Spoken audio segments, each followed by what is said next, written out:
رسول اللہ صلی اللہ علیہ وسلم نے فرمایا، ما من ایام العمل الصالح فیہا احب الی اللہ من هذه الایام، یعنی ایام العشر. قالوا یا رسول اللہ صلی اللہ علیہ وسلم ولا الجہاد فی سبیل اللہ؟ قال ولا الجہاد فی سبیل اللہ الا رجل خرج بنفسه وماله ثم لم يرجع من ذلك بشيء. رواہ البخاری. اس حدیث کا ترجمہ کچھ یوں ہے، کوئی دن ایسا نہیں جس میں کیا گیا نیک عمل اللہ تعالیٰ کو ان 10 دنوں کے عمل سے زیادہ پسند ہو. کوئی دن ایسا نہیں یعنی سال میں جس میں کیا گیا کوئی نیک عمل ان 10 دنوں میں کیے گئے نیک عمل سے بڑھ کر اللہ تعالیٰ کو پسند. گویا ان 10 دنوں میں جو بھی نیکی کا کام آپ کریں گے اس کی ویلیو، اس کی قدر و قیمت کسی بھی دوسرے دن میں کیے ہوئے نیک عمل سے کہیں زیادہ ہوگی. اس سے آپ اندازہ لگا سکتے ہیں کہ ان 10 دنوں کی اہمیت پھر کیا ہے اور ان میں نیک کام کرنے کی فضیلت کیا ہے. لیکن عموماً ہم جانتے ہی نہیں، اس لیے ہم عام طور پر ان 10 دنوں کو بہت نارمل لیتے ہیں اور ایسے ہی گزار دیتے ہیں جیسے سال کے کوئی اور دن ہو. ان کی طرف توجہ بھی نہیں دیتے. اس پر صحابہ کرام نے پوچھا اور ظاہر ہے کہ انہیں حیرت ہوئی کہ یا رسول اللہ صلی اللہ علیہ وسلم، کیا اللہ کے راستے میں جہاد کرنا بھی اتنا پسندیدہ نہیں ان دنوں میں؟ یعنی اتنا پسندیدہ نہیں؟ تو آپ نے فرمایا ہاں، اللہ کے راستے میں جہاد کرنا بھی اتنا پسندیدہ نہیں، سوائے اس کے کہ انسان اپنی جان و مال کے ساتھ نکلا اور واپس نہ لوٹا، یعنی شہید ہو گیا. تو عام دنوں میں اگر کوئی شخص اپنی جان اور مال دونوں کو اللہ کے راہ میں دے دیتا ہے تو وہ عمل اس سے بڑھ کے ہو سکتا ہے. لیکن اس کے علاوہ ان دنوں میں جو بھی کام کیا جائے گا اجر و ثواب اور قدر و منزلت کے اعتبار سے اللہ کے ہاں بہت بڑا مقام پائے گا. ایک اور حدیث میں آتا ہے، ابن حبان کی روایت ہے، حضرت جابر رضی اللہ تعالی عنہ سے رسول اللہ صلی اللہ علیہ وسلم سے روایت کرتے ہیں کہ آپ نے فرمایا، افضل ایام الدنیا ایام العشر، یعنی عشر ذی الحجہ. قال ولا مثلہن فی سبیل اللہ الا رجل عفر وجہہ فی التراب. ترجمہ ہے، دنیا کے سارے ایام کے مقابلے میں 10 ایام 10 دن یعنی عشرہ ذی الحجہ سب سے زیادہ افضل ہیں. آپ سے پوچھا گیا کیا جہاد فی سبیل اللہ بھی ان کے برابر نہیں؟ تو آپ نے فرمایا جہاد فی سبیل اللہ بھی ان جیسا نہیں، سوائے اس جہاد کے جس میں انسان شہید ہو جائے. اب سوال یہ پیدا ہوتا ہے کہ ان 10 دنوں کی اتنی اہمیت کیوں ہے؟ اس کی وجہ کیا ہے؟ کیوں ان کو اتنی فضیلت حاصل ہے؟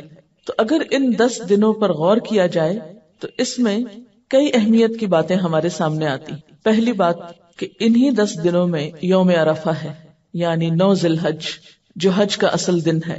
حضرت عبداللہ بن عامر کہتے ہیں کہ میں نبی صلی اللہ علیہ وسلم کے پاس تھا کہ کچھ لوگ آئے اور حج کے بارے میں پوچھا تو آپ نے فرمایا الحج عرفہ، حج عرفات میں ٹھہرنے کا نام ہے. تو اس وجہ سے یوم عرفہ جو ہے وہ بہت ہی اہمیت کا حامل ہے.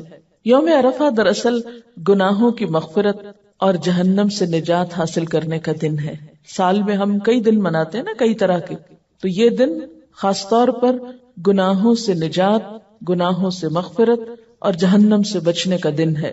حضرت عائشہ رضی اللہ تعالی عنہا کہتی ہیں کہ رسول اللہ صلی اللہ علیہ وسلم نے فرمایا ما من یوم اکثر من ان یعتق اللہ فیہ عبدا من النار من یوم عرفہ وانہ لیدنو ثم یباہی بہم الملائکۃ فیقول ما اراد ہؤلاء. عرفہ کے علاوہ کوئی دن ایسا نہیں جس میں اللہ تعالیٰ کثرت سے بندوں کو آگ سے آزاد کرے. یعنی سال بھر میں سب سے زیادہ جس دن بندوں کی معافی ہوتی ہے وہ دن عرفہ کا ہے.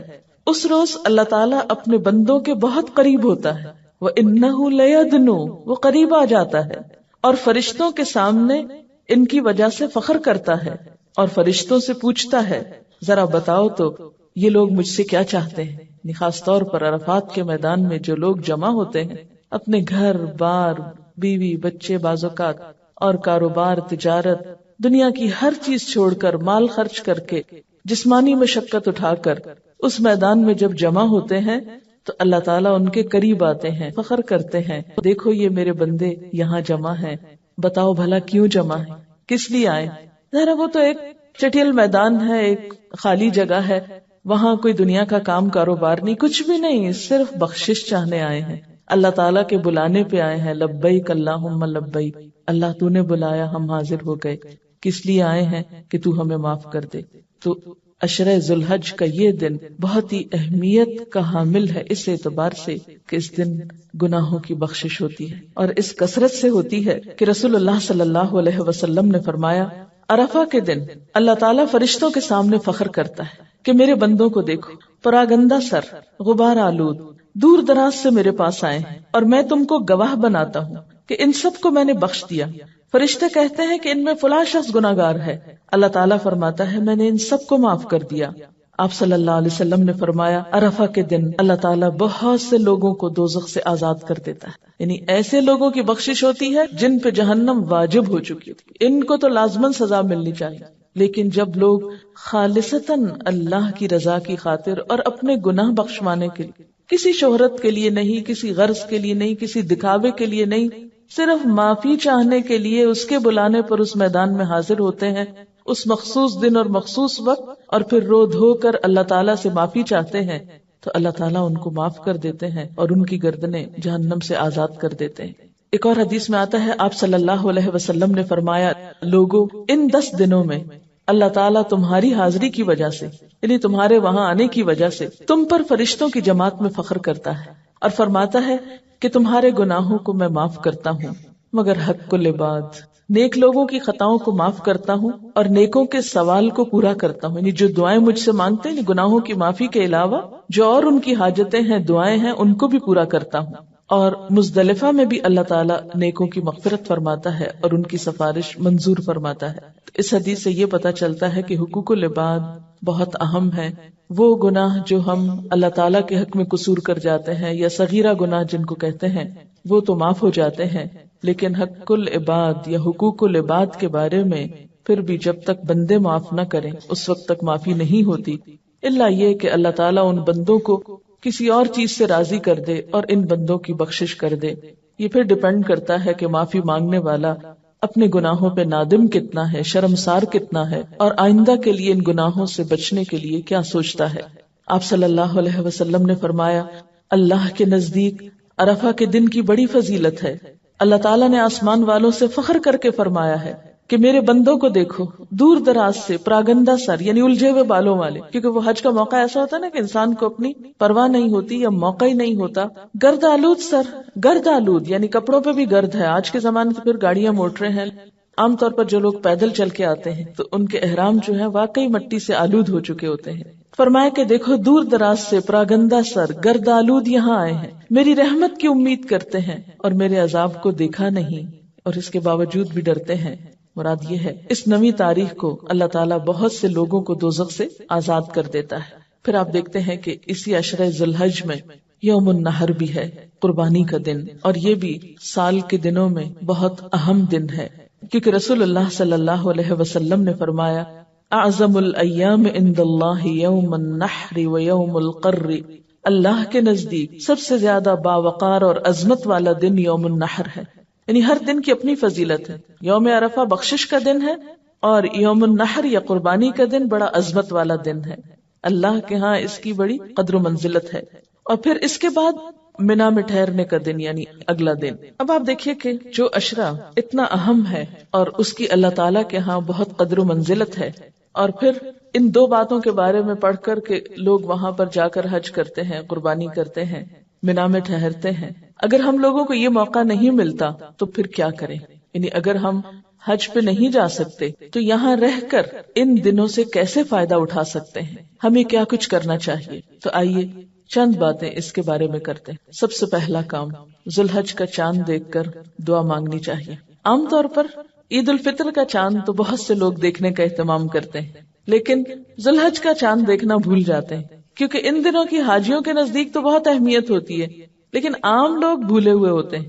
اور ویسے بھی ہر مہینے جب چاند دیکھیں تو دعا مانگیں، اور وہ دعا بھی بہت خوبصورت ہے، اللہم اہلہ علینا بالامن والایمان والسلامت والاسلام ربی وربک اللہ۔ اے اللہ، تو اس چاند کو ہم پر امن و ایمان اور سلامتی اور اسلام کے ساتھ طلوع فرما۔ اے چاند، میرا اور تمہارا رب اللہ ہی ہے۔ آپ دیکھیں کہ عموماً جب کوئی نیا سال آتا ہے، نیا مہینہ آتا ہے، نیا دن آتا ہے، تو جہاں خوشی ہوتی ہے وہاں ایک فکر کی لہر بھی دوڑ جاتی کہ پتہ نہیں کیا ہوگا، اس سال کیا ہوگا، اس مہینے کیا ہوگا، معلوم نہیں اس دفعہ کے حج پہ کیا ہوگا. جو لوگ جاتے ہیں وہاں وہ بھی فکر کرتے ہیں، جو پیچھے کے لوگ ہوتے ہیں ان کو بھی فکر ہوتی ہے. تو ایسے موقعوں پر اتنی خوبصورت دعا سکھائی گئی کہ امن، ایمان اور سلامتی کی دعائیں مانگو، اور اس وقت ہم سب کو کتنی ضرورت ہے. اسی طرح ایک اور دعا بھی حضور صلی اللہ علیہ وسلم سے مروی ہے. حضرت قتادہ سے روایت ہے کہ رسول اللہ صلی اللہ علیہ وسلم جب نیا چاند دیکھتے تو یہ دعا پڑھا کرتے تھے: ہلال خیر و رشد، ہلال خیر و رشد، آمنت بالذی خلقک. چاند ہدایت اور بھلائی کا ہو، چاند خیر و بھلائی کا ہو. یعنی 2 دفعہ آپ نے یہ دعا مانگی کہ یا اللہ یہ مہینہ خیر و بھلائی کا ہو، ہدایت کا ہو. میں ایمان لایا اس ذات پر جس نے تجھے پیدا کیا، یعنی میں تیری پوجا نہیں کرتا، اس رب کی عبادت کرتا ہوں کہ جو تجھے پیدا کرنے والا ہے. عام طور پر ہم ان دعاؤں کو اہمیت نہیں دیتے. ہم سمجھتے ہیں کہ ہاں بس ٹھیک ہے کہہ دیا اور لکھا ہوا ہے کتابوں میں اور ہونا چاہیے، لیکن جب اپنے عمل کی بات آتی ہے تو بھول جاتے ہیں. تو ایسے میں اگر آپ کو چاند دیکھنے کا اتفاق نہیں بھی ہوا یا نصیب نہیں بھی ہوا تو آپ کیا کیا کیجئے کہ جو اسلامی کیلنڈر کے ابتدا کی ڈیٹ ہے اگر آپ نے کہیں لکھ کے رکھی ہے تو اس پر اس دعا کو چھوٹا چھوٹا کر کے لکھ لیا کیجئے اور ہر مہینے کے آغاز میں پڑھ لیا کریں، تو انشاءاللہ تعالی خیر و بھلائی ہوگی جس کی ہم سب بہت محتاج ہیں. پھر اسی طرح ایک اور دعا آتی ہے، ابو داؤد کی روایت ہے: الحمدللہ الذی ذہب بشہر کذا وجاء بشہر کذا. سب تعریف اس اللہ کے لیے ہے جو اس مہینے کو لے گیا، یعنی پچھلا مہینہ ذوالقعدہ کا چلا گیا اور دوسرا مہینہ آ گیا. یعنی دن اور رات کا پھیر اللہ کے ہاتھ میں ہے، مہینوں کا پھیر، وقت، سب کچھ اس کے ہاتھ میں ہے. اس لیے اسی کے لیے تعریف ہے اور اسی کے لیے شکر ہے. جب چاند دیکھ کر دعا مانگ چکے تو پھر اس کے بعد کیا کریں؟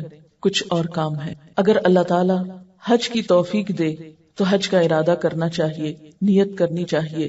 یہ مہینہ ہمیں ایک فریضے کی یاد دہانی کراتا ہے. اگر ہم پر حج فرض ہو، جو شخص سفر حج اور سواری کے اخراجات کا متحمل ہو اس پہ حج فرض ہوتا ہے، یعنی سفر کا خرچہ ہو اور وہاں رہنے کا خرچہ جس کے پاس موجود ہو.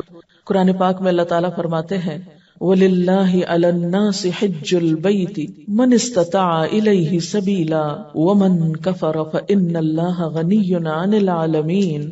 لوگوں پر اللہ کا یہ حق ہے، یعنی اللہ کا حق ہے کہ جو اس کے گھر تک پہنچنے کی استطاعت رکھتا ہو، یعنی جو کوئی وہاں جا سکتا ہو وہ اس کا حج کرے، اور جو کوئی اس حکم کی پیروی سے انکار کرے، یعنی استطاعت کے باوجود جانے کا سوچتا ہی نہیں اور جائے ہی نہیں، تو اسے معلوم ہونا چاہیے کہ اللہ تمام دنیا والوں سے بے نیاز ہے. اسے پرواہ نہیں ہے ایسے لوگوں کی کہ جن کو اللہ نے مال دیا ہے، وسعت دی ہے، حیثیت دی ہے، استطاعت ہے، اور پھر بھی وہ اس کے گھر آنے کے لیے نہیں سوچتے، اس کی طرف رجوع نہیں کرتے.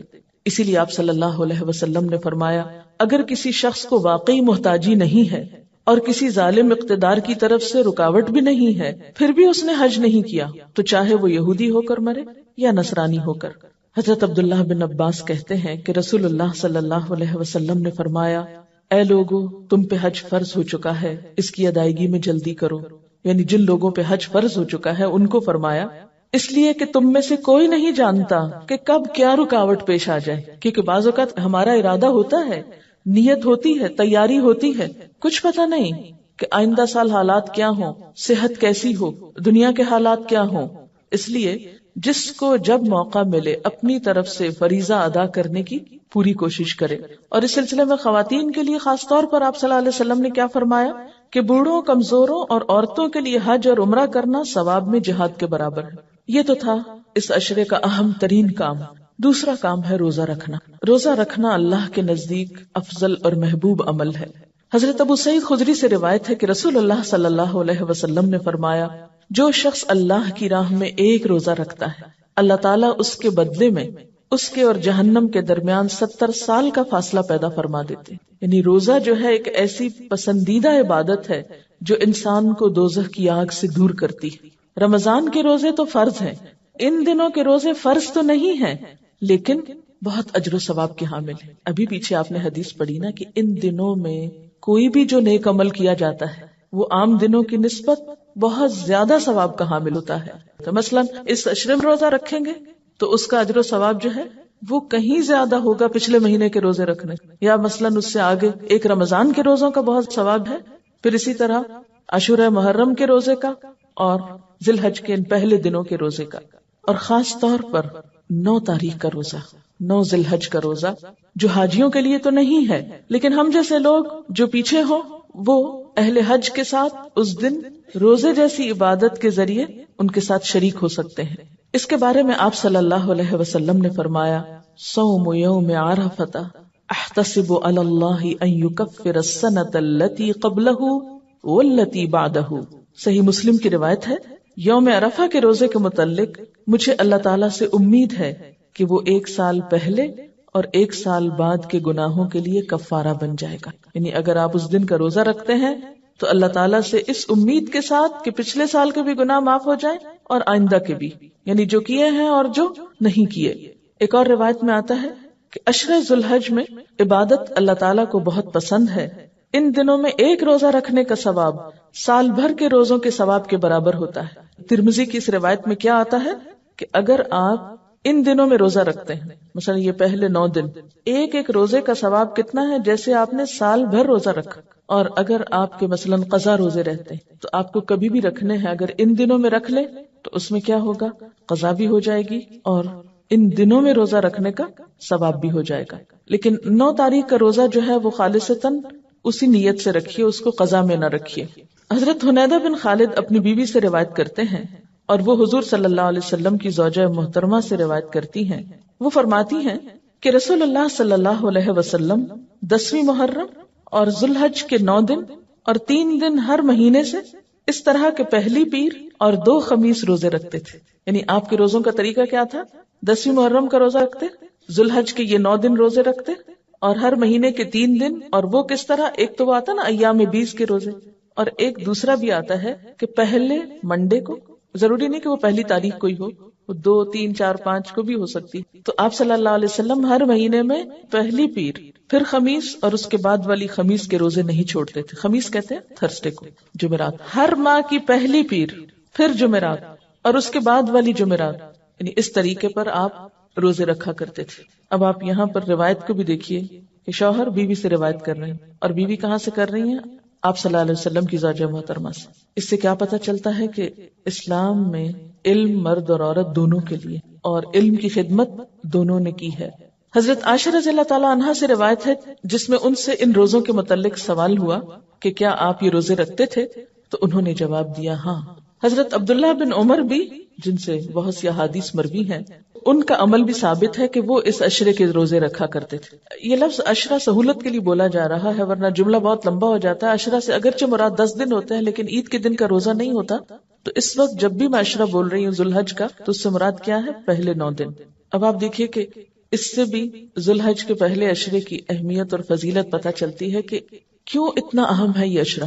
اسی میں حج ہے, اسی میں روزے کا اتنا ثواب بتایا گیا, اور کچھ اور اعمال بھی. اب رمضان میں صرف روزہ ہوتا ہے نا, یا آپ عمرہ کر سکتے ہیں, حج تو نہیں ہوتا رمضان میں. لیکن ان دنوں میں آپ حج بھی کر سکتے ہیں, اور اگر حج کا موقع نہیں تو پھر روزہ رکھ سکتے ہیں, اور پھر ساتھ قربانی بھی آگے جا کے ہو سکتی. تو گویا اس عشرے کی فضیلت اس لیے بھی ہے کہ اس میں 1 سے زائد عبادات کا موقع مل جاتا ہے. تو ہمیں کیا کرنا ہے, کیسے سیلیبریٹ کرنے ہیں یہ دن. نمبر 1 آغاز میں دعا, نمبر 2 روزہ, نمبر 3 نوافل کا اہتمام, کیونکہ ان دنوں کے نفل عام دنوں کے نفل کے مقابلے میں زیادہ اجر و ثواب کا سبب ہوں گے. اگر آپ کو اللہ تعالیٰ توفیق دے روزے رکھنے کی, تو سحری کو تو اٹھنا ہی ہوگا. جب سحری کو اٹھیں گے تو تہجد بھی پڑھ لیں ساتھ.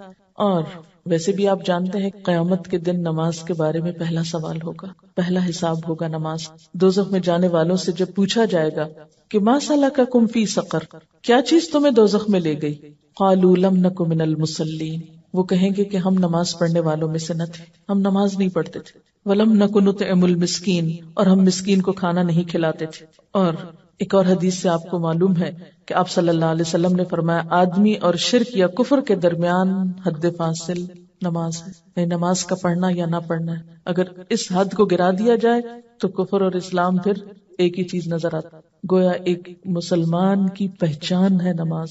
اگر یہ پہچان ختم ہو گئی تو اس کا دین خطرے میں پڑ گیا. فرض نماز تو فرض نماز ہے، لیکن نوافل تہجد کے علاوہ آپ اشراق، چاشت وغیرہ کے بھی پڑھ سکتے ہیں، نمازوں کے بعد بھی پڑھ سکتے ہیں، یعنی جب جب موقع ملے. نفل تو ایک مرضی کی اور پسند کی عبادت ہے نا، آپ کی اپنی خوشی کی عبادت ہے. لیکن یہاں چلتے چلتے نوافل کا اجر و ثواب بتاتی چلوں. اللہ نے فرمایا میرا بندہ لگاتار نوافل کے ذریعے میرے قریب آتا ہے یہاں تک کہ میں اسے پسند کرتا ہوں، یعنی میں اسے پسند کرنے لگتا ہوں، اور جب میں اسے پسند کر لیتا ہوں تو اس کا کان بن جاتا ہوں جس سے وہ سنتا ہے، اس کی آنکھ بن جاتا ہوں جس سے وہ دیکھتا ہے، اس کا ہاتھ بن جاتا ہوں جس سے وہ پکڑتا ہے، اس کا پاؤں بن جاتا ہوں جس سے وہ چلتا ہے.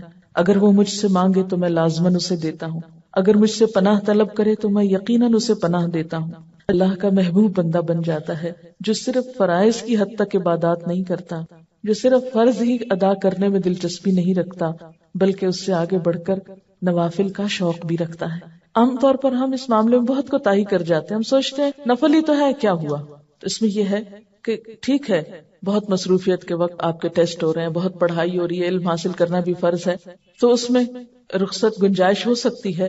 لیکن بعض اوقات ہمیں موقع بھی ہوتا ہے تو ہم محض سستی کے مارے اس کی طرف توجہ نہیں کرتے، یعنی کوئی کام نہیں ہوتا، صرف ایک باتوں کا شوق ہے مثلاً، یا کچھ اور کام کرنے کا، تو دنیا کی محبت ہمیں فوراً نمازوں سے دل اچاٹ کرا دیتی. بہرحال اگر نوافل نہ بھی پڑھ سکیں تو کم از کم فرائض کی طرف تو متوجہ رہیں. اور جیسے کہ پہلے میں نے کہا کہ قیامت کے دن پہلی چیز جس کا حساب ہوگا وہ نماز ہے. اگر وہ درست ہوئی تو انسان کامیاب ہو گیا، اگر وہ خراب نکلی تو ناکام ہوا. اور اگر اس کے فرائض میں کچھ کمی رہ گئی تو اللہ تعالیٰ فرمائیں گے کہ دیکھو میرے بندے کی کوئی نفلی عبادت ہے، تو اس نفلی عبادت کے ذریعے اس نقص کی تکمیل کر دی جائے گی جو فرائض میں باقی رہ گیا ہو. پھر اس کے تمام اعمال کا حساب اسی طرح ہوگا، یعنی جیسے زکوٰۃ ہے، کمی بیشی پھر نفل صدقات سے پوری ہوگی. اسی طرح روزے ہیں، اگر روزہ ہم نے اپنی طرف سے رکھا لیکن کوئی چیز ایسی ہو گئی انجانے میں کہ جس سے خلل ہو گیا اس عبادت میں، تو خلل تو ہو گیا، تو وہ نوافل سے پورے کر دیے جائیں گے. ساری عبادتوں کے حساب جو ہیں پھر اسی طرح ہوں گے. ان دنوں میں یا اس عشرے میں روزے کے اہتمام کے ساتھ ساتھ پھر ذکر کی طرف بھی توجہ کرنی. آپ جانتے ہیں اللہ تعالیٰ فرماتے ہیں فَاذْكُرُونِي أَذْكُرْكُمْ، تم مجھے یاد رکھو میں تمہیں یاد کروں گا. وَاشْكُرُوا لِي وَلَا تَكْفُرُونِي، میرا شکر ادا کرو، کفران نعمت نہ کرو. اور ذکر کرنے کا فائدہ خود ہم ہی کو ہوتا ہے. الا بذکر اللہ تطمئن القلوب، سنو اللہ کے ذکر سے دلوں کو اطمینان نصیب ہوتا ہے. اور اللہ تعالیٰ قرآن پاک میں تاکید بھی کرتے ہیں یا ایھا الذین آمنوا اذکروا اللہ ذکرا کثیرا وسبحوہ بکرۃ واصیلا، اے ایمان والو اللہ کا بہت زیادہ ذکر کرتے رہو اور صبح و شام اس کی پاکیزگی بیان کرو، یعنی بہت زیادہ اللہ کو یاد کرو، اور خصوصاً صبح و شام. تو عام دنوں میں بھی یہ کرنا ہے، لیکن ان دنوں میں ذکر کرنے کا ثواب بھی کئی گنا زیادہ ہو جائے گا.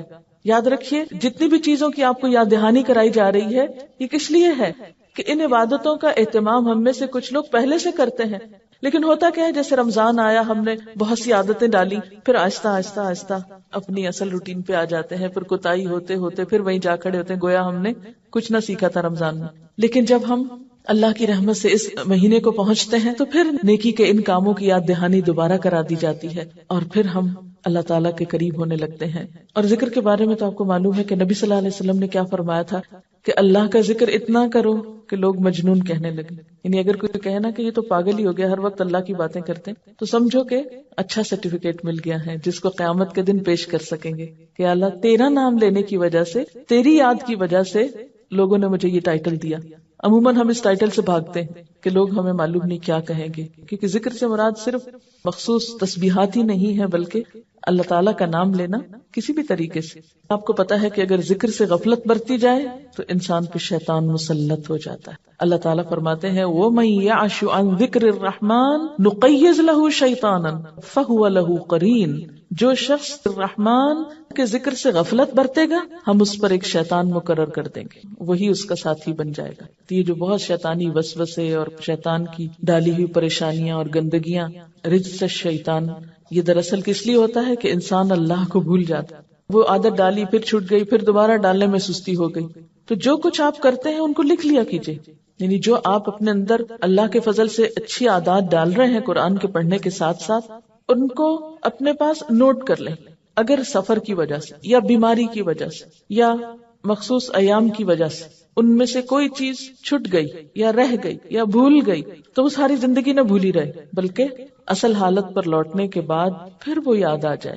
آپ صلی اللہ علیہ وسلم نے فرمایا، جو شخص اپنے رب کو یاد کرتا ہے اس کی مثال زندہ کی سی، اور جو اپنے رب کو یاد نہیں کرتا وہ مردے کی طرح ہے، کیونکہ مردے یاد نہیں کر سکیں گے نا۔ میں کبھی کبھی سوچتی ہوں، یا اللہ قبر میں تو اتنا ٹائم ہوگا، اتنا ہوگا، پتہ نہیں کتنے سو سال وہاں رہنا ہے، تو کوئی طریقہ نہیں ہو سکتا کہ آپ ہمیں وہاں بھی ذکر کی اجازت دے دیں یا کوئی موقع دے دیں کہ تجھے یاد کرتے رہیں، کیونکہ اب تو دنیا میں اتنے کام ہوتے ہیں کہ لوگوں سے ہی فرصت نہیں ہوتی، تو وہ ذکر جتنا چاہتے ہیں کہ کریں اتنا کر نہیں پاتے۔ تو پھر انسان سوچتا ہے اچھا مرنے کے بعد فراغ ہوتی، لیکن مرنے کے بعد تو ذکر بھی بند ہو جائے گا، جو کرنا ہے ابھی کرنا ہے نا، اور پتہ نہیں کتنے دن ہیں ہمارے پاس۔ تو جو شخص ذکر نہیں کرتا اس کی مثال مردے کی سی ہے، کیونکہ مردہ بیچارہ کچھ کر نہیں سکتا نا، بے فائدہ اور بیکار ہو جاتا ہے۔ تو ایسے شخص میں بھی کوئی خیر نہیں جو اپنے رب کو یاد نہیں کرتا۔ تو خاص طور پر ان دنوں میں ذکر کی طرف توجہ کرنی، دوسری باتیں ذرا کم کر دیں، دوسرے کچھ کام ذرا کم کر دیں، لیکن ذکر تھوڑا پابندی کے ساتھ، اور ذکر میں خاص طور پر تکبیرات۔ کیوں؟ اس لیے کہ آپ صلی اللہ علیہ وسلم نے اس کی خاص تاکید فرمائی ہے۔ اور ان دنوں میں ویسے بھی ذکر کرنے کے بارے میں سورۃ الحج میں بھی آتا ہے، سورۃ البقرہ میں بھی آتا ہے۔ سورۃ الحج میں کہیں کہ وَيَذْكُرُ اسْمَ اللَّهِ فِي أَيَّامٍ مَّعْلُومَاتٍ، اور ان مقررہ دنوں میں اللہ کا نام یاد کریں، یعنی ذکر کریں۔ حضرت عبداللہ بن عباس فرماتے ہیں کہ اس سے مراد ذی الحج کے ابتدائی 10 دن ہیں، بخاری کی روایت کے مطابق۔ اور وَاذْكُرُوا اللَّهَ فِي أَيَّامٍ مَّعْلُومَاتٍ، یہ قرآن کا حکم ہے، معلوم دنوں میں، چند گنے چنے دنوں میں اللہ کا ذکر کرو۔ کون سے ہیں یہ دن؟ یہی عشرہ ذی الحج ہے، اور خصوصاً ایام تشریق 11، 12 اور 13 ذی الحج، ان میں کثرت سے تکبیر پڑھنی ہے، کیونکہ آپ صلی اللہ علیہ وسلم نے فرمایا اللہ کے نزدیک ایام عشرہ ذی الحج کے مقابلے میں کوئی دن زیادہ عظمت والے نہیں، اور کوئی عمل ان 10 دنوں میں کیے گئے عمل سے زیادہ محبوب نہیں، اس لیے ان ایام میں لا الہ الا اللہ، اللہ اکبر اور الحمدللہ جیسے اذکار کثرت سے کیا کرو۔ امام بخاری فرماتے ہیں کہ حضرت ابن عمر اور ابو ہریرہ رضی اللہ تعالی عنہ ان دنوں میں بازار نکل جاتے، بلند آواز سے تکبیر کہتے، کیوں؟ تاکہ لوگوں کو یاد آ جائے، اور دوسرے لوگ بھی ان کی تکبیر سن کر تکبیر کہنے لگتے۔ یعنی ایک تو یہ ہو سکتا تھا نا کہ وہ لوگوں کو کہتے لوگوں تکبیر پڑھو، اور ایک یہ کہ وہ خود تکبیریں پڑھنا شروع کر دیتے تو لوگ ان کو سن کے پڑھنے لگتے۔ اسی طرح بخاری اور مسلم کی روایت کے مطابق عورتیں اپنے گھروں میں تکبیریں پڑھ سکتی ہیں، اور اس کے لیے آپ کیا کر سکتے ہیں کہ مثلاً تکبیرات کی ایک کیسٹ تیار کرائی گئی تھی یہاں پر، آپ سویرے سویرے اٹھ کر بس پابندی سے اپنے گھر میں جیسے تیار ہو رہے ہیں کچھ کر رہے ہیں وہ کیسٹ لگا دیں، کسی کو مت کہیں تکبیریں پڑھیں۔ اب ہوگا کیا کہ جب بچوں کی آنکھ اس آواز سے کھلے گی یا سب سے پہلے الفاظ تکبیرات کے کانوں میں پڑیں گے تو وہ پھر دن بھر خود بخود بولتے رہیں گے۔ آپ نے دیکھا ہوگا نا، کوئی بول، کوئی شعر، کوئی گانا، کوئی جملہ ہماری زبان پہ سویرے سویرے اگر نکل جائے تو سارا دن نکلتا رہتا ہے انکانشیسلی۔ اس لیے صرف آپ آن کر دیں، پھر آپ کو بھی یاد رہے گا انشاءاللہ اور گھر والوں کو بھی یاد ہوگا۔ ان تکبیرات کو فریج پہ، کھانے کی میز کے پاس کہیں، یعنی کوئی ایسی جگہ جہاں آپ سب گھر والے بیٹھتے ہوں یا جہاں سے گزرتے ہوں، مثلا گھر کی انٹرنس پہ یا باہر نکلتے وقت، یا 2-3 جگہوں پر بھی آپ لگا سکتے ہیں۔ تو کیا ہوگا، جو ہی نظر پڑے گی تو آپ کو یاد آ جائے اوہ میں نے تکبیریں پڑھنی تھی، اللہ اکبر اللہ اکبر لا الہ الا اللہ واللہ اکبر اللہ اکبر وللہ الحمد۔ اس کے علاوہ ان دنوں میں صدقہ خیرات کیا جا سکتا ہے، کیونکہ عام دنوں کے مقابلے میں ان دنوں میں خرچ کرنے کا ثواب کئی گنا زیادہ ہوگا۔ جیسے رمضان میں خرچ کرنے کا ثواب عام دنوں کے مقابلے میں زیادہ ہے، تو ان دنوں میں بھی آپ خصوصی صدقے کا اہتمام کریں۔ قرآن پاک میں اللہ تعالیٰ فرماتے ہیں وَأَنفِقُوا مِمَّا رَزَقْنَاكُم مِّن قَبْلِ أَن يَأْتِيَ أَحَدَكُمُ الْمَوْتُ فَيَقُولَ رَبِّ لَوْلَا أَخَّرْتَنِي إِلَىٰ أَجَلٍ قَرِيبٍ فَأَصَّدَّقَ وَأَكُن مِّنَ الصَّالِحِينَ۔ جو رزق ہم نے تمہیں دیا ہے اس میں سے خرچ کرو اس سے پہلے کہ تم میں سے کسی کی موت کا وقت آ جائے، اور اس وقت وہ کہے کہ اے میرے رب، کیوں نہ تو نے مجھے تھوڑی سی مہلت اور دے دی، تھوڑا وقت اور مل جاتا کہ میں صدقہ دیتا اور سالے لوگوں میں شامل ہو جاتا۔ یا اللہ میں صدقہ کر کے نیک بن جاتا، صدقہ دیتا اور نیک بندوں میں شامل ہو جاتا۔ یا اللہ تھوڑا سا وقت اور مل جاتا۔ تو موت کے وقت تو 1 منٹ بھی اور نہیں ملے گا، اب جو وقت ملا ہے اس میں کچھ نہ کچھ کر لینا چاہیے، کیونکہ قیامت کے دن تو پھر کوئی کام نہیں آئے گا۔ یا ایھا الذین آمنوا انفقوا مما رزقناکم من قبل ان یأتی یوم لا بیع فیہ ولا خلۃ ولا شفاعۃ والکافرون هم الظالمون۔ اے لوگو جو ایمان لائے ہو، جو کچھ مال و متاع ہم نے تم کو بخشا ہے، جو کچھ ہم نے تم کو دیا ہے اس میں سے خرچ کرو، یعنی اپنی ملکیت کی چیزوں میں سے کرنا چاہیے، قبل اس کے کہ وہ دن آ جائے جس میں نہ خرید و فروخت ہوگی، کیونکہ دنیا میں ہم مال بچا کے رکھتے ہیں نا کہ بزنس میں لگائیں گے، نہ دوستی کام آئے گی نہ سفارش چلے گی، اور ظالم اصل میں وہ ہیں جو انکار کی روش اختیار کرتے ہیں، یعنی احکام سن کے بھی ٹس سے مس نہیں ہوتے۔ آپ صلی اللہ علیہ وسلم نے فرمایا قیامت کے دن جب کوئی سایہ نہ ہوگا تو صدقہ مومن پہ سایہ بن جائے گا، ان ظل المؤمن یوم القیامت صدقتہ، مومن کا سایہ قیامت کے دن اس کا صدقہ ہوگا۔ صدقہ اللہ تعالیٰ کے غضب کو ٹھنڈا کرتا ہے، بری موت سے بچاتا ہے۔ آپ نے فرمایا صدقہ کرنے میں جلدی کرو، کیونکہ بلائیں صدقے سے آگے نہیں بڑھ سکتی، صدقے سے رک جاتی، یعنی کوئی مصیبت آ رہی ہوتی ہے اور صدقہ کرنے سے پیچھے چلی جاتی، صدقہ مصیبت میں رکاوٹ ڈال دیتی۔ اللہ تعالیٰ فرماتے ہیں یا ابن آدم انفق علیک، اے انسان تو میری راہ میں خرچ کر، میں تیرے اوپر خرچ کروں گا، تو دے میں تجھے اور دوں گا۔ آپ صلی اللہ علیہ وسلم نے فرمایا صدقہ مال کو کم نہیں کرتا، یعنی ہم سمجھتے ہیں شاید دینے سے ہمارا تھوڑا ہو جائے گا، نہیں ہوتا، فکر نہیں کرو اور آ جائے گا۔ اور پھر آدمی کا اپنی زندگی میں 1 درہم خرچ کرنا موت کے وقت 100 درہم خرچ کرنے سے زیادہ بہتر ہے، یعنی جب انسان ایسی بیماری میں مبتلا ہو جائے کہ اس کو پتا چلے کہ اب تو میں بچ ہی نہیں سکتا، اب تو موت آئی کہ آئی، اب جو کچھ وہ خرچ کرے گا وہ اگر 100 بھی خرچ کر رہا ہے تو صحت میں اچھی حالت میں اگر اس کے مقابلے میں 1 بھی خرچ کیا تھا تو اس کا اجر و ثواب زیادہ ہے۔ لیکن عام طور پر ہم صحت کے وقت، خوشحالی کے وقت، اچھے دنوں میں کب یاد کرتے ہیں اللہ، اور صدقہ نہ کرنا، بخل کرنا اپنے آپ کو ہی نقصان دیتا ہے۔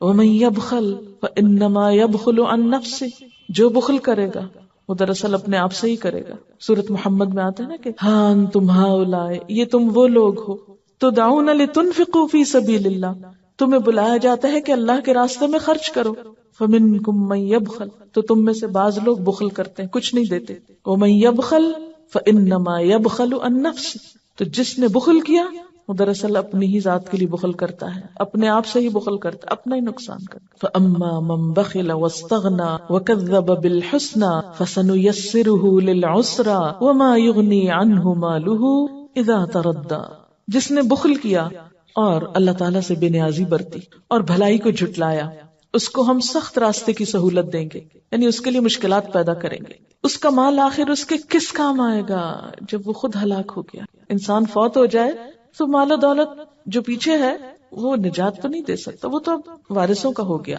وہ جہاں چاہے خرچ کرے، چاہے تو اچھی جگہ پہ کرے اور چاہے تو غلط جگہ پہ خرچ کرے۔ کمایا آپ نے تھا، محنت آپ نے کی، مالک آپ تھے، لیکن جب آپ چلے گئے دنیا سے تو اوروں کا ہو گیا اور انہوں نے اس کے ساتھ جو جی چاہا کیا۔ مال مفت دل بے رحم، کیونکہ جو مال انسان خود کماتا ہے اس کی پھر قدر ہوتی، اور جو وراثت میں مفت میں مل جاتا ہے عموماً اس کی قدردانی نہیں ہوتی۔ اور یہ بھی یاد رکھیے کہ اللہ کی راہ میں دینے والوں کے لیے فرشتے بھی دعائیں کرتے ہیں، بخاری کی روایت ہے ہر روز صبح 2 فرشتے اترتے ہیں، ایک یہ دعا کرتا ہے یا اللہ سخی اور خرچ کرنے والے کو مال میں زیادتی اور برکت دے، دوسرا کہتا ہے نہ دینے والے بخیل اور کنجوس کے مال میں کمی کر دے اور اس کو برباد کر دے۔ تو ان دنوں میں خصوصی صدقات کرنے ہیں آپ کو انشاءاللہ۔ سب سے پہلی چیز، اگر آپ نے ابھی تک زکوٰۃ نہیں دی تو فوراً اس کا حساب کیجیے، یعنی زکوٰۃ اگر ڈیو ہے، کیونکہ بعض اوقات ہم رمضان میں دے دیتے ہیں یا آدھی اس وقت دے دیتے ہیں، پھر سوچتے ہیں اچھا بعد میں کچھ دے دیں گے، تو تاخیر نہ کیجیے، اس کو ادا کیجیے۔ پھر اسی طرح صدقے کی مختلف اقسام کی طرف توجہ کیجیے، فرض صدقے کی ادائیگی کے بعد، کیونکہ اگر فرض ادا نہیں ہوا تو نفل کا اتنا فائدہ نہیں ہوگا، نفل سے فرض پورا کیا جائے گا اور کئی نفل ملا کے ایک فرض بنتا ہے، اس لیے پہلے فرض ادا کریں۔ کوئی کسی کا قرضہ لوٹانا ہے اور وسعت ہو گئی اور صرف جان بوجھ کے ٹال مٹول کر لوٹائیے اس کو، کوئی نظر مانی ہوئی پورا کیجیے اس کو، کوئی کفارہ دینے والا رہتا ادا کیجیے اس کو، پھر اسی طرح کوئی امانت لوٹانے والی ہے وہ لوٹائیں، پھر رشتہ داروں، غریبوں، مسکینوں کی طرف توجہ کریں۔ عید کا موقع ہے، کچھ نہ کچھ تحفے تحائف کا بندوبست کر سکتے ہیں، اپنے گھر پہ تھوڑا لک ڈالیں، اپنے کپڑوں کا جائزہ لیں، اپنی رکھی ہوئی چیزوں کا، سٹور کا، مختلف چیزوں کا۔ تو ایک تو رمضان میں ہم اینول کلینلینس کرتے ہیں، ڈی جنکنگ کرتے ہیں، اور ایک پھر ان دنوں میں ہر چیز پر رک کے سوچیں، اس کے بغیر گزارا ہو سکتا ہے؟ یاد رکھیے پھر میانہ روی اور اعتدال تو ضروری ہے، لیکن سال ہر سال سے جو چیزیں رکھی ہوئی ہیں، اچھا کبھی کا استعمال کریں گے، کبھی کب آئے گا، وہ مرنے کے بعد تو آ ہی جائے گا، لیکن اس کبھی کو تھوڑا سا ابھی میں بھی بدل لیں، کچھ چیزیں ضرور نکالیں، یعنی جن کو ہم خود نہ استعمال کرتے ہوں اور بس ایسے ہی دل کی ٹیک کے لیے رکھی ہوئی ہوں۔ پھر اسی طرح ان دنوں میں صدقہ جاریہ کے کاموں میں بھی آپ خرچ کریں. صدقہ جاریہ کے کاموں میں ایک تو یہ ہے کہ آپ مثلاً تکبیر کی کیسٹ کسی کو لے کر دے سکتے ہیں. جتنے لوگ اس کو سن کے تکبیریں پڑھیں گے آپ کو بھی ثواب ہوگا. وہ جو تکبیروں کا کاغذ چھاپیں گے مختلف لوگوں کو آپ دیں اور کہیں کہ یہ اپنے گھروں میں لگائیں، اور چاہے 1 روپے 2 روپے کا کاغذ ہوگا، آپ دیکھیں گے کہ 1 روپیہ مثلاً ہم میں سے ہر ایک کے پاس وسعت نہیں کہ سینکڑوں ہزاروں خرچ کرے، لیکن میرا خیال ہے ہم میں سے کوئی بھی ایسا نہیں جو 1-2 روپیہ نہ خرچ کرے. ہم سب کر سکتے. اپنے گھر والوں کے لیے خرچ کرنا بھی صدقہ ہوتا ہے. اپنے رشتہ داروں کو دینا، اپنے دوستوں کو دینا، عزیز و اقارب کو دینا، مطلب جو بھی ہماری جان پہچان کے لوگ ہیں ان کو ہم صدقہ جاریہ کے طور پر تعلیم کا کوئی کام بھی ہم اس میں کریں. جتنے لوگ ان 10 دنوں کی قدر و قیمت آپ کی وجہ سے جانیں گے ان سب کا ثواب بھی آپ کو ملے گا. کیونکہ عام طور پر ہم نیکی کی چیز سنتے ہیں، جانتے ہیں، اپنے تک رکھ لیتے ہیں اور بھول جاتے ہیں، دوسروں تک نہیں پہنچاتے. تو ہمیں دوسروں تک بھی اس کو پہنچانا. جہاں موقع ملے اپنے گھر والوں کو اکٹھا کر لیں، وہ پمفلٹ پڑھ کے سنا سکتے ہیں مثلاً، اور کیسٹ بھی لگا کے سنا سکتے ہیں. کوئی بھی طریقہ آپ اختیار کر سکتے ہیں، لیکن یہ ہے کہ ان سنتوں کو رواج دیں، ان نیکی کے کاموں کی طرف توجہ کریں. خود عمل کریں گے تو انشاءاللہ دوسروں کو بھی شوق آئے گا، دوسرے بھی کریں گے. پھر اسی طرح صدقہ جاریہ کے کاموں میں کوئی بھی آپ جو چیز سوچ سکتے ہیں جو علم کو پھیلانے کے لیے اور علم کو عام کرنے کے لیے آپ کوئی بھی طریقہ کر سکتے ہیں. ان طریقوں میں سے آپ خود بھی سوچ سکتے ہیں، دوسروں سے بھی مشورہ کر سکتے ہیں، کیونکہ معلوم نہیں کل قیامت کے دن کون سی نیکی کام آ جائے. حدیث میں آتا ہے نا کہ آگ سے بچنے کی فکر کرو، خواہ کھجور کا آدھا ٹکڑا ہی کیوں نہ ہو. اگر ہمارے پاس بہت بڑی رقمیں نہیں ہیں، یعنی ہر شخص کا اپنا اپنا حساب ہے نا، ایک شخص کے پاس 1 کھجور ہے بس اور کچھ نہیں، آدھی اس نے خود کھانی ہے، آدھی وہ دے رہا ہے، اس کی معلوم نہیں کتنی قبولیت، کتنی برکت ہو اس مال میں اللہ کی طرف. اور ایک شخص جو ہے اس کے پاس ہزاروں ہیں اور بند پڑے اور پڑے اور پڑے ہیں اور کوئی اس کو پرواہ نہیں کہ مجھے اپنی آخرت کے لیے کچھ کرنا ہے. تو وقت تو گزر ہی جائے گا. بعض اوقات ایسا ہوتا ہے نا کہ ہم اپنے فوت شدہ لوگوں کو بہت یاد کرتے رہتے ہیں، روتے رہتے ہیں ان کی یاد میں، لیکن ہم ان کے لیے کرتے کراتے کچھ نہیں. تو ہمارا رونا، ہمارے آنسو ان کو کیا فائدہ دے گا؟ وہ تو ہم اپنی خاطر بہا رہے ہیں، اپنا دل ہلکا کر رہے ہیں، تو اپنی خاطر، ان کے لیے تو نہیں ہے. تو ان کے لیے کیا ہو سکتا ہے؟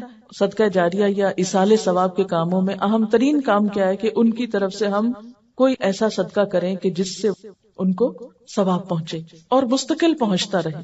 قرآن پاک کی آیت سورۃ الدہر کی جو ہے، ان الابرار یشربون من کأس کان مزاجها کافورا عینا یشرب بها عباد اللہ یفجرونها تفجیرا یوفون بالنذر ویخافون یوما کان شرہ مستطیرا ویطعمون الطعام علی حبہ مسکینا ویتیما واسیرا انما نطعمکم لوجہ اللہ لا نرید منکم جزاء ولا شکورا. نیک لوگ جنت میں شراب کے ایسے ساغر پیئیں گے جن میں آب کافور کی آمیزش ہوگی. یہ ایک بہتا چشمہ ہوگا جس کے پانی کے ساتھ اللہ کے بندے شراب پیئیں گے اور جہاں چاہیں گے بسہولت اس کی شاخیں نکال لیں گے. یعنی اللہ جنت کے یہ چشمے کن لوگوں کو دے گا؟ یہ وہ لوگ ہوں گے جو نظر پوری کرتے ہیں. یعنی جب کوئی اللہ کی راہ میں کام کرنے کا عہد کر لیتے ہیں تو پھر اس کو پورا بھی کرتے ہیں. یہ نہیں کہ جب نیکی کے محفل میں ہوئے تو سوچ لیا اچھا میں اللہ کے راستے میں یہ دوں گی، اور جب باہر نکلے تو سب بھول بھلا گئے. جو نظر پوری کرتے ہیں اور اس دن سے ڈرتے ہیں جس کی آفت ہر طرف پھیلی ہوئی ہو. قیامت کے دن کی آفت ہر طرف پھیل جائے گی، ہر چیز کو اپنی لپیٹ میں لے لے گی، کوئی نہیں بچے گا.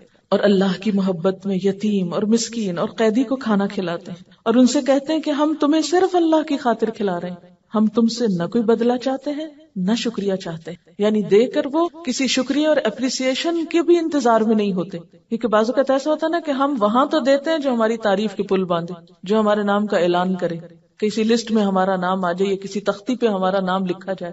ایسی جگہوں پہ تو خوب دل کھول کے بعض اوقات لوگ دیتے ہیں، لیکن افسوس کہ کتنے تھوڑے صلے کے لیے صرف نام لگانے.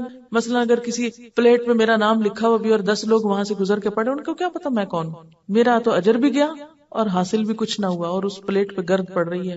اور تھوڑے عرصے کے بعد کیا ہوگا؟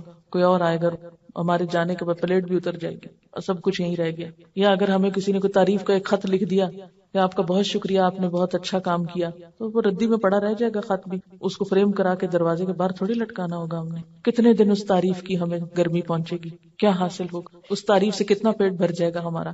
کچھ بھی نہیں. لیکن افسوس یہ کہ ہمارا نفس ہمیں اللہ کی خاطر خلوص اور اخلاص سے کام کرنے نہیں دیتا.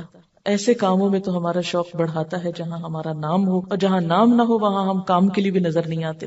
امام ابن حجر اسقلانی کہتے ہیں عشرہ ذو الحج کی امتیازی فضیلت کا ایک سبب یہ معلوم ہوتا ہے کہ ساری اہم ترین عبادتیں اس عشرے میں جمع ہیں. نماز، روزہ، صدقہ، حج وغیرہ. اور اس کے علاوہ دیگر موقعوں پر یہ ساری باتیں اکٹھی نہیں ہوتی. اب صدقے میں سب سے اہم کام جو ہے وہ قربانی ہے. یعنی باقی صدقات بھی آپ کریں گے لیکن قربانی بھی کریں گے. قربانی جو ہے اس عشرے کی اہم ترین عبادت ہے. یعنی صدقہ خیرات کی ایک بہترین قسم ہے. لیکن قربانی ہے کیا چیز؟ قربانی کا لفظ جو ہے یہ قرب سے نکلا ہے. قرب کا کیا مطلب ہوتا ہے؟ کسی کے قریب جانا، قریب ہونے کی کوشش کرنا. مکان، زمان، یعنی ہر طرح سے قریب ہونے کے لیے آتا ہے. یعنی جگہ میں قریب ہونا، پھر وقت میں قریب ہونا، یا نسبت یعنی رشتہ داری اور تعلق میں قریب ہونا، اسی طرح مرتبے میں، ان سب چیزوں کے لیے لفظ استعمال ہوتا. تو قربان ہر وہ چیز جس کے ذریعے اللہ کی قرب جوئی کی جائے، یعنی قرب تلاش کیا. قربان یعنی لفظ قرب سے نکلا ہے. پھر قربان کس کو کہتے ہیں؟ ہم کہتے ہیں نا قربان جاؤں، ہم تو اس کو فعل کے طور پر استعمال کرتے ہیں. لیکن قربان ہر وہ چیز جس کے ذریعے اللہ کا قرب حاصل کیا جائے، اللہ کا تقرب حاصل کیا جائے. اور اصطلاح میں قربانی سے مراد کیا ہے؟ یوم النحر اور ایام تشریق میں اللہ تعالیٰ کی رضامندی اور خوشنودی اور قرب حاصل کرنے کے لیے اونٹ، گائے، بکری، بھیڑ یا دمبا ذبح کرنا. یعنی یہاں خاص طور پر جانور کی قربانی مراد ہے. سوال یہ پیدا ہوتا ہے کہ قربانی کی ابتدا کب سے ہوئی؟ یعنی یہ کام کب سے لازم ہوا؟ قرآن پاک میں اللہ تعالیٰ فرماتے ہیں سورۃ الحج میں، لِكُلِّ أُمَّةٍ جَعَلْنَا مَنْسَكًا هُمْ نَاسِكُوهُ، ہر امت کے لیے ہم نے قربانی کا ایک طریقہ مقرر کیا جس کی وہ پیروی کرتی. گویا قربانی کا یہ حکم ہر امت کے لیے رہا ہے. اس کا آغاز حضرت آدم علیہ السلام کے زمانے میں ہوا. قرآن پاک میں اللہ تعالیٰ حضرت آدم علیہ السلام کے 2 بیٹوں کا قصہ بیان کرتے ہیں. وَاتْلُ عَلَيْهِمْ نَبَأَ ابْنَيْ آدَمَ بِالْحَقِّ اذ قربا قربانا فتقبل من احدهما ولم يتقبل من الاخر. اور انہیں ذرا آدم علیہ السلام کے 2 بیٹوں کا قصہ بے کم و کاس سنا دیجئے. جب ان دونوں نے قربانی کی تو ان میں سے ایک کی قربانی قبول کی گئی اور دوسرے کی نہ کی گئی. تو اس سے کیا پتہ چلتا ہے کہ حضرت آدم علیہ السلام کے بیٹوں نے بھی قربانی کی. یعنی قربانی آج سے نہیں، قربانی تو آدم علیہ السلام کے زمانے سے ہے. یعنی اس کا تصور اس وقت سے موجود ہے. پھر اسی طرح حضور صلی اللہ علیہ وسلم کو بھی قربانی کا حکم ہے. فَصَلِّ لِرَبِّكَ وَانْحَرْ، اپنے رب کے لیے نماز پڑھیے اور قربانی کیجیے. ایک اور جگہ پر فرمایا قُلْ إِنَّ صَلَاتِي وَنُسُكِي وَمَحْيَايَ وَمَمَاتِي لِلَّهِ رَبِّ الْعَالَمِينَ، آپ کہہ دیجئے بے شک میری نماز، میری قربانی، میرا جینا، میرا مرنا اللہ رب العالمین کے لیے ہے. تو آپ کو یہاں بھی حکم دیا جا رہا ہے کہ قربانی کیجیے اور اللہ کے لیے کیجیے. اور فَصَلِّ لِرَبِّكَ وَانْحَرْ، یہاں بھی اپنے رب کے لیے قربانی کیجیے. گویا قربانی ایک تو یہ ہے کہ اللہ کا حکم ہے، اور دوسرا یہ کہ اللہ ہی کی خاطر ہونی چاہیے. جو ہمارے قربانی کا طریقہ ہے یہ کہاں سے آیا؟ یعنی قربانی کی مختلف شکلیں پچھلی امتوں میں رائج رہی، لیکن یہ طریقہ جس پہ ہم قربانی کرتے ہیں یہ کب سے ہوا؟ اس کے بارے میں ایک دفعہ صحابہ کرام نے حضور صلی اللہ علیہ وسلم سے پوچھا کہ اے اللہ کے رسول صلی اللہ علیہ وسلم، یہ قربانی کیا ہے؟ آپ نے فرمایا سنت ابیکم ابراہیم، یہ تمہارے ابا ابراہیم علیہ السلام کی سنت ہے، ان کا طریقہ ہے. اس سنت کا تذکرہ قرآن پاک نے بہت خوبصورت انداز میں کیا ہے. سورۃ الصافات کی آیت نمبر 100 سے لے کر 111 آیات ہیں. وقال انی ذاہب الی ربی سیہدینی رب ہب لی من الصالحین فبشرناہ بغلام حلیم فلما بلغ معه السعی قال یا بنی انی ارى فی المنام انی اذبحک فانظر ماذا ترى قال یا ابت افعل ما تؤمر ستجدنی ان شاء اللہ من الصابرین فلما اسلما وتلہ للجبین ونادیناہ ان یا ابراہیم قد صدقت الرؤیا انا كذلك نجزي المحسنين ان هذا لهو البلاء المبين وفديناه بذبح عظيم وتركنا عليه في الآخرين سلام على إبراهيم كذلك نجزي المحسنين انه من عبادنا المؤمنين. ابراہیم علیہ السلام نے کہا میں اپنے رب کی طرف جاتا ہوں، وہی میری رہنمائی کرے گا. اے پروردگار، مجھے ایک بیٹا عطا کر جو صالحین میں سے ہو، یعنی نیک ہو. تو اللہ تعالیٰ نے دعا کے جواب میں کیا فرمایا؟ ہم نے اس کو ایک حلیم یعنی بردبار لڑکے کی بشارت دی. وہ لڑکا جب اس کے ساتھ دوڑ دھوپ کرنے کی عمر کو پہنچ گیا تو ایک روز ابراہیم علیہ السلام نے اس سے کہا بیٹا، میں خواب میں دیکھتا ہوں کہ میں تجھے ذبح کر رہا ہوں، اب تو بتا تیرا کیا خیال ہے؟ اس نے کہا ابا جان جو کچھ آپ کو حکم دیا جا رہا ہے اسے کر ڈالیے، آپ انشاءاللہ مجھے صابروں میں سے پائیں گے۔ آخر کو جب ان دونوں نے سر تسلیم خم کر دیا، یعنی باپ بیٹا دونوں ہی اپنے آپ کو حوالے کر گئے، اور ابراہیم علیہ السلام نے بیٹے کو ماتھے کے بل گرا دیا، اور ہم نے آواز دی اے ابراہیم تو نے اپنا خواب سچ کر دکھایا، ہم نیکی کرنے والوں کو ایسی ہی جزا دیتے ہیں۔ یقیناً یہ ایک کھلی آزمائش تھی، اور ہم نے ایک بڑی قربانی فدیے میں دے کر اس بچے کو چھڑا لیا، اور اس کی تعریف و توصیف ہمیشہ کے لیے بعد کی نسلوں میں چھوڑ دی۔ سلام ہے ابراہیم پر، ہم نیکی کرنے والوں کو ایسی ہی جزا دیتے ہیں، یقیناً وہ ہمارے مومن بندوں میں سے تھا۔ تو یہ ہے وہ واقعہ ابراہیم علیہ السلام کی قربانی کا جو قرآن نے ان الفاظ میں بیان کیا۔ اس واقعے کے بارے میں حفیظ جالندری نے ایک نظم لکھی ہے جو اس کی ایک بہترین تفسیر بھی ہے، اسی کو پڑھ کر آپ کو اس کی تفسیر سناؤں گی۔ پدر بولا یعنی باپ، فارسی کے لفظ اردو شاعری میں استعمال ہوتے ہیں۔ پدر بولا کہ بیٹا آج میں نے خواب دیکھا ہے، کتاب زندگی کا ایک نرالا باب دیکھا ہے، یہ دیکھا ہے کہ میں خود آپ تجھ کو ذبح کرتا ہوں، خدا کے حکم سے تیرے لہو میں ہاتھ بھرتا ہوں۔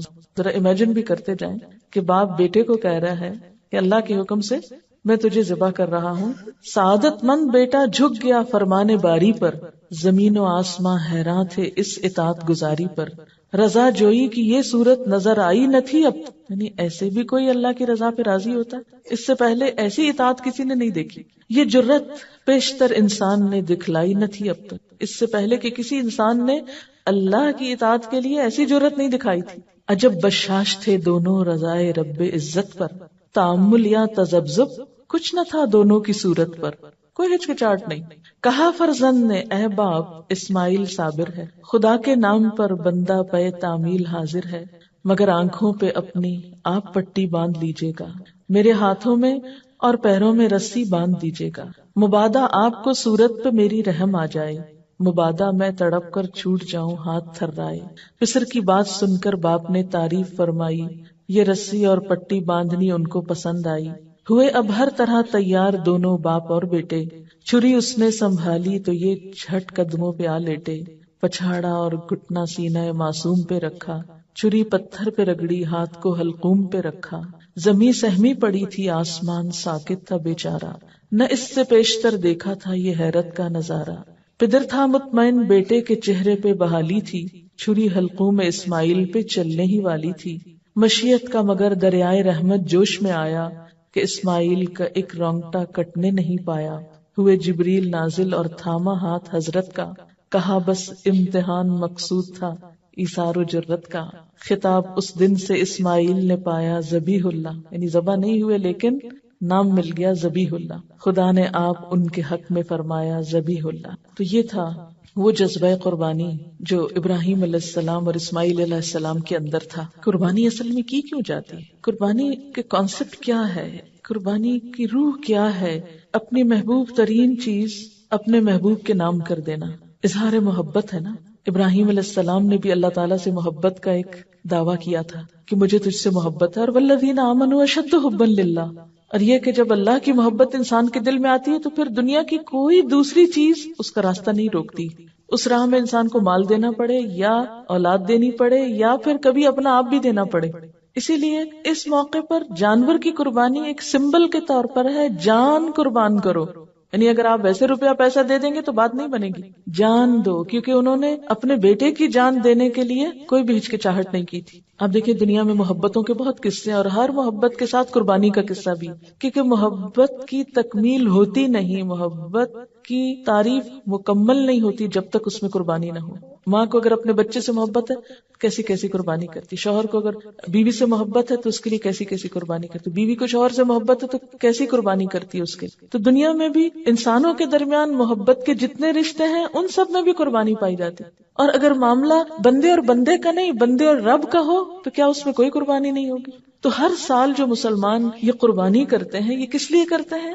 اپنی محبت کے اظہار کی علامت کے طور پر، دس از اے سمبل کہ اللہ تیری خاطر یہ خون بہا سکتے ہیں تو تیری خاطر اپنی گردن بھی کٹا سکتے ہیں۔ اور آپ دیکھیں کہ ابراہیم علیہ السلام کو اللہ تعالیٰ نے کیا عطا کیا، انہوں نے اللہ سے محبت کا دعویٰ کیا تو اللہ نے بھی ان کو اپنا دوست کہا، واتخذ اللہ ابراہیم خلیلا، اللہ نے ابراہیم علیہ السلام کو اپنا دوست بنا لیا۔ تو دوستی کا ثبوت تو قربانی سے ہی ہوتا ہے۔ عام روزمرہ زندگی میں بھی آپ دیکھتے ہیں کہ جس سے محبت ہوتی ہے اس کے لیے ہم تحفے کا اہتمام کرتے ہیں. یہ تحفہ دینا کیا ہے دراصل؟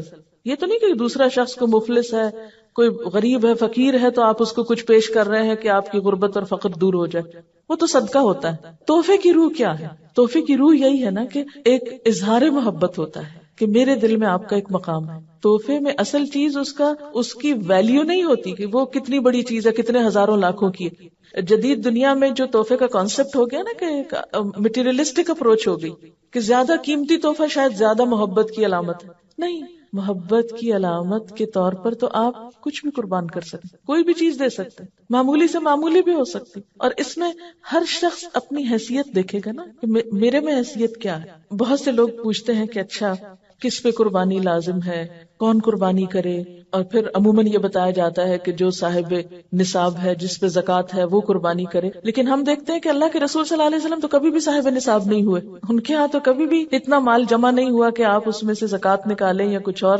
وہ تو جو آتا تھا دے ڈالتے تھے. اور یہاں تک حالت تھی تنگ دستی کی کہ حضرت عائشہ رضی اللہ تعالیٰ عنہا سے روایت ہے کہ جب سے آل محمد مدینہ میں آئے، یعنی آپ صلی اللہ علیہ وسلم کی فیملی جب سے مدینہ میں آئی، کبھی مسلسل 3 رات تک گندم کے آٹے کی روٹی سے سیر نہیں ہوئی، یہاں تک کہ آپ صلی اللہ علیہ وسلم وفات پا گئے. یعنی 3 دن بھی مسلسل روٹی نہیں پکی آپ کے گھر میں تھرو آؤٹ مدنی پیریڈ. پھر بھی آپ قربانیاں کرتے رہے. تو یہ قربانی پھر اصل میں کیا ہے؟ محبت کا اظہار ہے. اس کے لیے ضروری نہیں کہ آپ کے پاس اتنا سونا ہو یا اتنی چاندی ہو یا اتنا بزنس ہو یا اتنا بینک بیلنس ہو. بس آپ دیکھیں کر سکتے ہیں تو کر لیں. ایک قربانی بھی سارے گھر کی طرف سے کافی ہو جائے گی. لیکن محبت کے اظہار کے طور پر اللہ تعالیٰ نے خود جو طریقہ بتایا، کیونکہ آپ یعنی ویسے بھی محبت کے اظہار کے لیے تحفہ دیا جاتا ہے، لیکن جب آپ کو پتا چل جاتا ہے کہ فلاں شخص کو یہ چیز بہت پسند ہے تو آپ کی پھر کوشش کیا ہوتی ہے کہ میں وہ دوں جو اس کو پسند ہے. اس لیے جب یہ باتیں کی جاتی ہیں نا کہ غریبوں کو روپیہ دے دینا چاہیے اس دن، اور فلاں چیز دے دینی چاہیے، اس پیسے کو فلاں کام میں استعمال کر لینا چاہیے، فلاں سڑک بنوا لینی چاہیے، فلاں پل بنوا لینا چاہیے، سب باتیں اپنی جگہ ہیں. لیکن آج آپ کے محبوب کو پسند ہے کہ آپ ایک جانور قربان کریں. یہ سارا سال پل بنوائیں، سڑکیں بنوائیں، جو مرضی کرائیں، لیکن آج اس کو کون سا تحفہ پسند ہے آپ کی طرف سے؟ جانور قربان کر. کیوں؟ اس لیے کہ آپ کاغذ کا روپیہ کسی کے ہاتھ میں دیتے ہیں نا تو وہ فیلنگ نہیں آتی. جب آپ ایک اپنے پالے ہوئے جانور کے گلے پہ چھری پھیرتے ہیں، تو جن گھروں میں جانور پالا جاتا ہے نا، ان بچوں کو آپ دیکھیں وہ قریب نہیں جاتے، اس کا گوشت نہیں کھاتے کہ ہمارا پیارا جانور جو ہے وہ قربان ہو. روتے ہیں باقاعدہ اس کی. اور اس وقت جو دل کی حالت ہوتی ہے وہ روپیہ کسی کو پکڑانے سے وہ جذبات نہیں پیدا ہوتے. اور یہ یاد دہانی ہے مسلسل، یا اللہ آج اس جانور کے گلے پہ چھری پھیر رہا ہوں، کل آپ نے مجھے طلب کیا نا تو میں بھی حاضر ہوں، میں اپنی جان بھی دوں گا آپ کو. کیونکہ محبت میں تو پھر کوئی بھی چیز بچا کے نہیں رکھی جاتی. آپ صلی اللہ علیہ وسلم 10 سال مدینہ میں رہے اور ہر سال قربانی کی. اسی لیے آپ نے فرمایا، ابو داؤد کی روایت ہے، اے لوگو، بے شک ہر گھر والوں کے ذمے ہر سال قربانی ضروری. ان علی کل اہل بیت فی کل عام اضحیہ. اب یہ الگ بات ہے کہ اگر بالکل پیسے نہیں ہیں اور مطلب نہیں کرنے کے قابل ایک بھی، تو کوئی بات نہیں، کیونکہ بہت لوگ بہت ہی غریب ہوتے ہیں. قربانی دراصل محبت کے اظہار کی ایک علامت ہے، اور اس کے لیے بہت زیادہ فقہی مسئلوں میں پڑھنا، اس پہ جائز ہے اس پہ ناجائز ہے، یہ کرے یا نہ کرے، وہ کرے یا نہ کرے، بہت کچھ پوچھنے کی ضرورت نہیں. اپنے آپ کو ٹٹولیں، دیکھیں کیا دے سکتے ہیں کیا نہیں دے سکتے، اور کر لیں جو کر سکتے ہیں. نہیں کر سکتے تو آئندہ کے لیے کوئی ترتیب سوچیں اسی طرح کی کہ جس سے آپ کچھ کر سکیں. اور اگر کوئی وسعت کے باوجود قربانی نہ کر سکے تو اس کے بارے میں کیا فرمایا کہ جسے قربانی کرنے کی وسعت اور طاقت ہو اور وہ قربانی نہ کرے، وہ مسلمانوں کی عیدگاہ میں حاضر نہ ہو. اب یہ ہے کہ بعض حالات واقعی ایسے ہوتے ہیں کہ انسان نہیں کر سکتا، کوئی جان بوجھ کے نہیں ایسے کرتا، ہمت نہیں ہے. مثلا ایک شخص کی مہینے کی آمدنی 3,000 روپے ہے، وہ تو بچوں کا دودھ بھی نہیں پورا کر پا رہا، 2 وقت کی روٹی نصیب نہیں، وہ کہاں سے قربانی کرے چاہے اس کا دل کتنا بھی روتا ہو. ایسا شخص کیا کرے؟ ایسے لوگوں کو بھی اللہ نے ثواب سے محروم نہیں رکھا. ایک آدمی نے حضور صلی اللہ علیہ وسلم سے عرض کیا کہ میرے پاس قربانی کے لیے تو کوئی جانور نہیں، لیکن میرے پاس دودھ دینے والا ایک جانور ہے، یعنی میرے گھر میں ایک مثلا گائے یا بکری وغیرہ ہے، اسی کو کر دوں؟ آپ نے فرمایا نہیں، اس کو نہیں کرو، کیونکہ اسلام جو ہے نا ایک اعتدال والا دین ہے، دوسروں پہ ان کی وسعت سے بڑھ کے بوجھ نہیں ڈالتا. آپ نے فرمایا نہیں، بلکہ تو عید کی نماز کے بعد اپنے بال، ناخن اور مونچھیں کٹوا اور اپنے پوشیدہ بال مونڈ لے، بس اللہ تعالیٰ کے نزدیک یہی تیری پوری قربانی ہے. اسی لیے ہمیں کیا حکم دیا گیا ہے کہ ذوالحج کا چاند نظر آنے کے بعد نہ ناخن کاٹے جائیں، نہ بال کاٹے جائیں، نہ ہی شیو کی جائے اور نہ ہی بال اکھاڑے جائیں. نو ویکسنگ، نو تھریڈنگ، نو پلکنگ. اور عید کی نماز کے بعد کیا کیا جائے؟ کیونکہ عام طور پر تو کیا ہوتا ہے، عید کی تیاری میں لوگ اپنے آپ کو سنوارتے بناتے ہیں، بچوں کے بال کٹوائے جاتے ہیں، حجامت کروائی جاتی ہے، لیکن اس عید کے موقع پر عید سے پہلے کچھ نہیں کرنا. عید کی نماز کے بعد جب دوسرے لوگ جانور کاٹ رہے ہوں گے تو آپ کے پاس جانور کاٹنے کو نہیں تو اپنے ناخن کاٹ لیجئے، یہی آپ کی قربانی ہو گئی. یعنی جس کے پاس وسعت نہیں، اور جس کے پاس وسعت ہے قربانی کرنا ہے، اس کے لیے بھی یہی حکم ہے. اور حاجی جو حج کرنے جا رہے ہوتے ہیں تو احرام کی حالت میں بھی ان بالوں کو، ناخنوں کو آپ ٹچ نہیں کر سکتے. تو اس طرح حج والے اور قربانی والے اور بغیر قربانی والے سب ایک چیز میں تو شریک ہو سکتے ہیں. یعنی اللہ تعالیٰ ہر ایک کو نیکی کا موقع دیتا ہے. اور جو قربانی کر سکے ان کے لیے کیا ثواب ہے، کیا فائدہ ہے. آپ صلی اللہ علیہ وسلم نے فرمایا 10 ذی الحج کو خون بہانے سے بڑھ کر ابن آدم اللہ کے ہاں کوئی بہتر عمل نہیں کرتا. یعنی اس دن کی سب سے نمبر 1 ٹاپ کی عبادت کیا ہے؟ خون بہانا. یہ جانور قیامت کے دن اپنے سینگوں، کھروں اور بالوں سمیت آئیں گے، اور خون کے زمین پر گرنے سے پہلے اللہ کے ہاں اس کا ایک مقام ہوتا ہے. یعنی وہ خون زمین پہ جو گرنے لگتا ہے تو اس سے پہلے وہ اللہ کے ہاں ویلیو کر لیا جاتا ہے. اس جانور کا اتنا خون جائے گا اور وہ ثواب لکھ لیا جاتا ہے. اس لیے تم یہ قربانی خوش دلی سے کیا کرو. آپ نے فرمایا اے لوگو قربانی کرو، جانوروں کا خون آخرت کے ثواب کی نیت سے بہاؤ.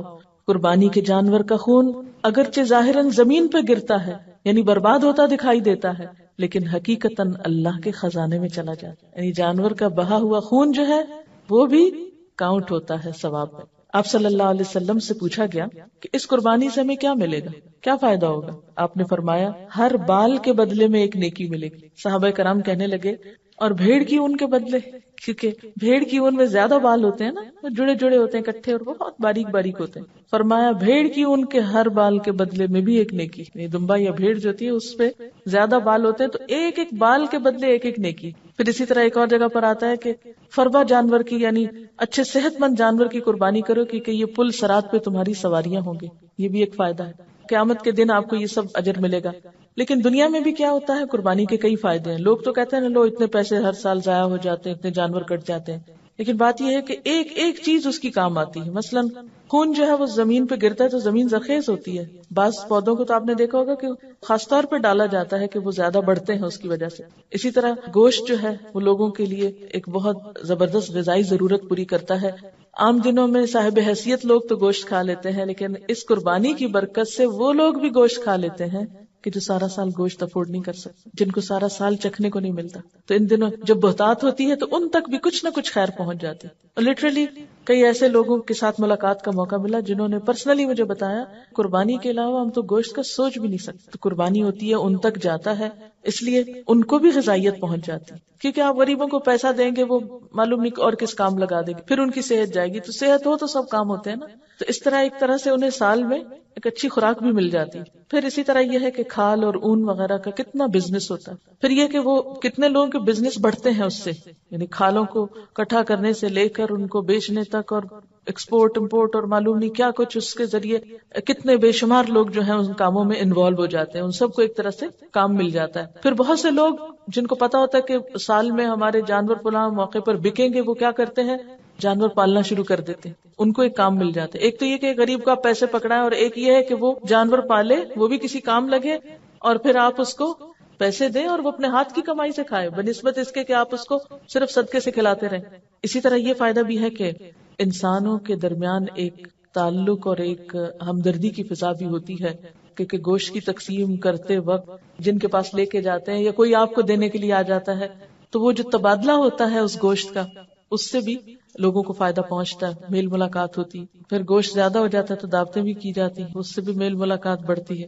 قربانی کا جانور یہ ضروری ہے کہ وہ صحت مند جانور ہو، اس میں عیب نہ ہو، اور پھر یہ کہ 2 دانت والا جانور ہو جس کی عمر جو ہے وہ کم از کم 1 سال ہو، کیونکہ بہت چھوٹا جانور جو بچہ نہیں اس میں کر سکتے. پھر جس نے قربانی کرنا ہو اس کے لیے حکم ہے کہ وہ جس نے ذو الحج کا چاند دیکھ لیا اور قربانی کا ارادہ رکھتا ہے تو اسے بال اور ناخن نہیں تراشنا چاہیے. پھر اسی طرح یہ ہے کہ حضرت عطا بن یسار کہتے ہیں کہ میں نے ابو ایوب انصاری سے پوچھا کہ آپ صلی اللہ علیہ وسلم کے زمانے میں قربانیاں کیسے ہوتی تھی، یا آپ کیسے کرتے تھے قربانیاں؟ تو انہوں نے کہا کہ ایک آدمی ایک بکری اپنی طرف سے اور اپنے اہل خانہ کی طرف سے قربانی کر دیتا تھا. یعنی ضروری نہیں کہ گھر کا ہر شخص ہی کرے، ایک جانور سب کی طرف سے بھی ہو سکتا ہے. وہ خود بھی اس میں سے کھاتے تھے، اوروں کو بھی کھلاتے تھے. ہوتے ہوتے لوگ فخر کرنے لگے اور نوبت یہاں تک پہنچ گئی جو تم دیکھ رہے ہو. یعنی ایک ایک گھر میں کئی کئی ہونے لگی، اور وہ اللہ کی خاطر نہیں بلکہ فخر کے لیے، بتانے کے لیے، لوگوں کو دکھانے کے لیے. پھر اسی طرح یہ ہے کہ قربانی عید کی نماز پڑھ کے کرنی چاہیے. عید کی نماز سے پہلے اگر کسی نے قربانی کر لی تو وہ قربانی نہیں ہوتی. پھر اسی طرح اس کے لیے نیت ضروری ہے. مثلا اگر کوئی بچڑ اس دن اپنے دکان کھولنے کے لیے قربانی کر رہا ہے تو وہ بزنس کے لیے کر رہا ہے، اللہ کی خاطر